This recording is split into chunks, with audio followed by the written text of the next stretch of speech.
तो ये है jujutsu Kaisen season 2 episode 2। Audio quality बहुत ख़राब आई है। मैं अगली बार से ऑडियो क्वालिटी ठीक करने की कोशिश। तो गाइस हमें एपिसोड की शुरुआत में दिखाया जाता है कि गेडो कैरेक्टर चाय बना रहा है और फिर कुछ देर के बाद हमें दिखाया जाता है कि गेडो कैरेक्टर चाय पीते पीते एक अपनी श्रापित शक्ति से एक क्यू मेंबर को पकड़ लेता है और वो कहता है वो कभी भी क्यू ग्रुप के साथ कभी भी काम नहीं करेगा। वो ये काम ही छोड़कर अपने गांव चला जाएगा और खेती करने लगेगा। लेकिन हमारा जो गेडो कैरेक्टर है वो इसकी बातों को सिर्फ इग्नोर करता रहता है और फिर कहता है कि कोई शार्प जादूगर खेती कर कर अपना गुजारा नहीं कर सकता।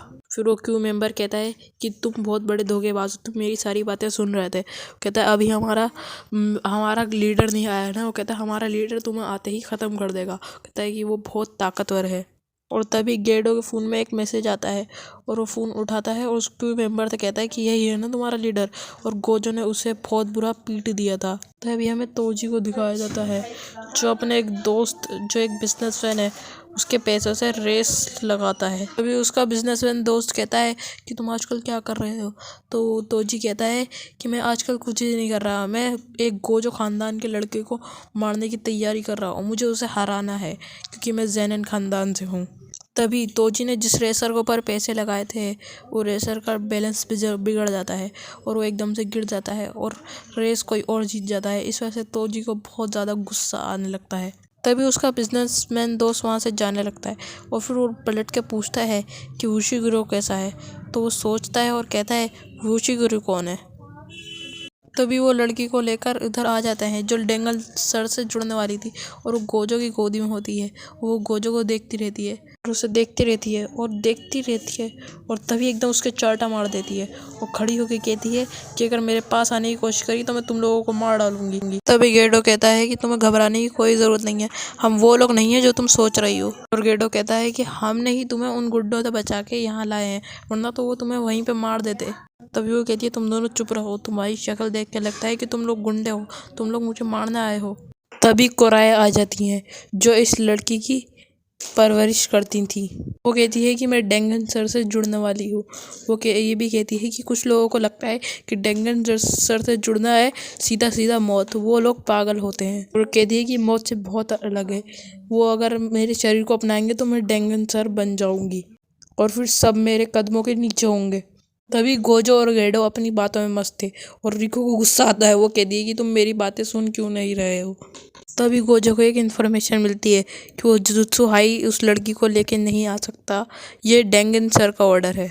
और गोजो कहता है कि हमें उस लड़की को और ज़्यादा झेलना पड़ेगा यहाँ पे, ये लड़की ने तो दिमाग ख़राब कर दिया है। तभी हमें दिखाया जाता है कि रिको के ऊपर 3 करोड़ का किडनैप करने का इल्ज़ाम है। ये बात सुनकर गेडो और गोजो से ढूंढने निकल जाते हैं। तभी कोराई बताती हैं कि रिको या फिर चर्च में होगी या फिर म्यूज़िक क्लास में। गोजो कहता है चर्च में क्या कर रही है। कोराई बताती हैं कि उन्हें जहाँ ठीक लगता है वो वहाँ पे म्यूज़िक क्लास के लिए बुला लेती हैं। तभी तोजो बताता है कि गोजो की मुश्किल बढ़ाने के लिए मैंने उस लड़की पर 3 करोड़ का इनाम रख दिया है। वो कहता है कि वो गोजो को अपने टट्टुओं को बेचकर उसे थकाना चाहता है। और हमें दिखाया जाता है कि गेडो म्यूज़िक क्लास के पास जा ही रहा होता है कि तभी उसे बीच में एक सन की बुड्ढा जो उससे कहता है कि मुझे पता है तुम जुजुत्सु हाई से हो। तभी वो अपने शिकामी निकाल लेता है। गेडो ये देख के सोचता है कि मुझे लगा कि इसके साथ और आदमी आएंगे, इसलिए अपने शिकामी निकाल के ये मुझे तैनात कर रहा है। तभी गेडो भी अपने शिकिगामी निकाल लेता है और वो सन की बुड्ढा कहता है कि इन शिकिगामी की ऊर्जा मुझसे बहुत अलग होगी है। और फिर गेडो कहता है सही कहा तुमने लंबी उम्र जी के बहुत कुछ सीखा है। और सन की बुड्ढा कहता है कि इस उम्र में जीना भी सर दर्द है और जीने में बहुत खर्चा जाता है। सन की बुड्ढा कहता है कि इसकी शापित टेक्निक मुझसे ज़्यादा ताकतवर है, लेकिन इसकी सोच शिकिगामी इस्तेमाल करने जैसी है। और वो सोचता है कि इसके जैसे लोग कभी भी आगे बढ़ के हमला नहीं करेंगे क्योंकि ये हाथापाई में बहुत कमज़ोर होते हैं। उसको लगता है कि शिकिगामी इस्तेमाल करने वाला इसके पास नहीं जाएगा। अभी गेडो कहता है कि मुझे लग रहा है कि तुम दुनिया भर के प्लान अभी ही बना रहे हो। तभी वो अपने शिकिगामी से हमला कर देता है उसके ऊपर। तभी वो सन की बुड्ढा कहता है कि वो 2 शापित शक्तियाँ सिर्फ मेरे ध्यान भटकाने के लिए थी। तभी गेडो वहाँ पे खड़ा होता है और वो पीछे से आके हमला करने वाला होता है कि तभी उसे अपना एक डॉग दिखाई देता है जो उसे बहुत पहले रखता था।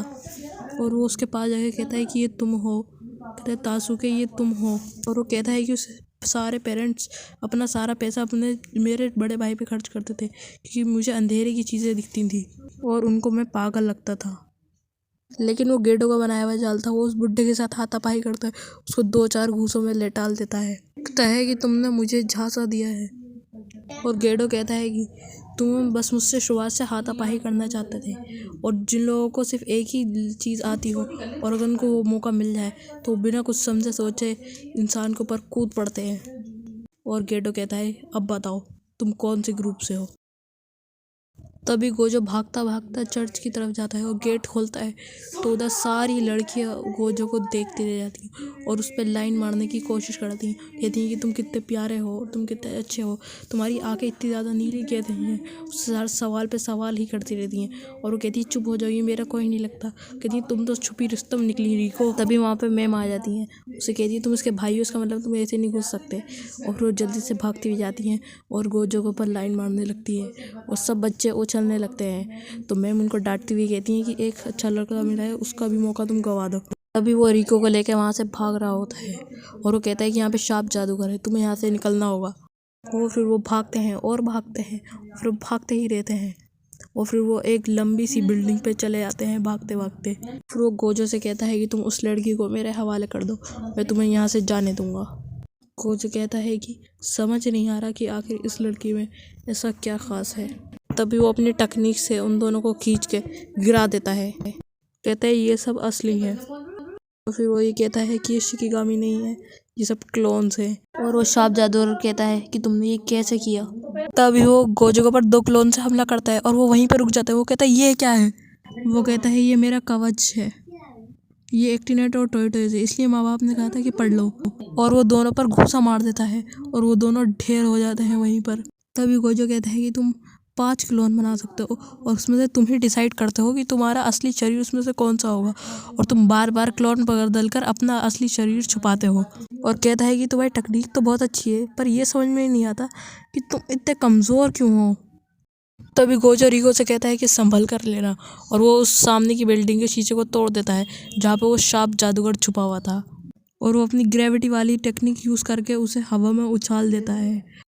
और गोजो कहता है कि मेरी अगली टेक्निक डाइवर्स ऑफ रिजर्शन, मेरी रिवर्स टेक्निक, मेरी ये टेक्निक हर किसी को घायल कर देती है और ये मेरी सबसे घातक टेक्निक है। कहता है रेड और वो काम ही नहीं करती।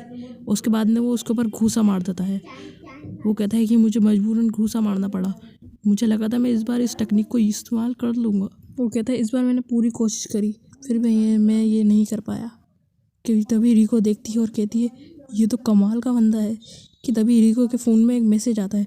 रिको देखती है कि कोराई को किसी ने किडनैप कर लिया है और ये सुन के वो दोनों बहुत परेशान हो जाते हैं और फिर वो कोराई की फ़ोटो भी दिखाती है।